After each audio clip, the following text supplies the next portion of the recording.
लसणाच्या बाजारभावामध्ये मागील काही दिवसांपासून सुधारणा। लसणाच्या भावात 2 आठवड्यांमध्ये सरासरी 500 ते 1000 रुपयांची वाढ। देशात यंदा बटाट्याचं उत्पादन वाढल्यानं बटाट्याला कमी दर। सध्या बटाट्याला प्रति क्विंटल सरासरी 1500 ते 2000 रुपयांच्या दरम्यान दर। बाजारात गाजराची आवक कमी असून गाजराला चांगली मागणी। सध्या गाजराला प्रति क्विंटल सरासरी 2000 ते 2500 रुपयांच्या दरम्यान दर। नाशिकमध्ये झालेल्या पावसानं द्राक्ष पिकांचं नुकसान। बागेत पावसाचं पाणी साचल्यानं द्राक्ष बागांना तळ्याचं स्वरूप। द्राक्षांवर करपा आणि मावा या रोगांचा प्रादुर्भाव होण्याची शक्यता। पावसाळा सुरू झाल्यानं लिंबाला कमी मागणी असल्यानं दरात घसरण। सध्या लिंबाची प्रति क्विंटल 3000 ते 4000 रुपयांच्या दरम्यान विक्री। डाळिंबाला बाजारात सध्या चांगला उठाव। बाजारातील कमी आवक आणि चांगली मागणी यामुळे डाळिंबाचे दर तेजीत। तर डाळिंबाची आवक मात्र यंदा अपेक्षेपेक्षा कमीच।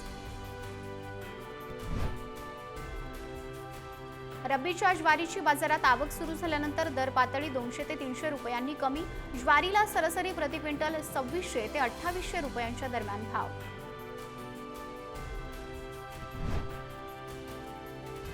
राज्यातील बाजार समित्यांमध्ये तुरीची आवक वाढली। तुरीला सर्वसाधारण 6260 रुपये प्रति क्विंटलचा दर।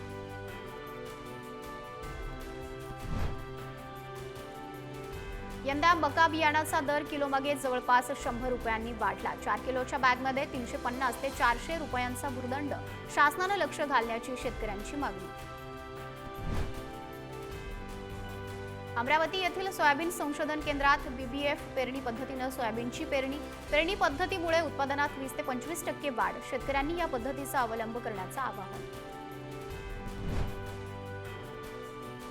मागच्या वर्षीच्या तुलनेत यंदा पावसाला लवकर सुरुवात। भात पेरणी वाया जाण्याच्या भीतीने शेतकरी धास्तावले। बळीराजावर दुबार पेरणीचं सावट। शेतकऱ्यांवर दुबार पेरणीच्या संकटाची शक्यता।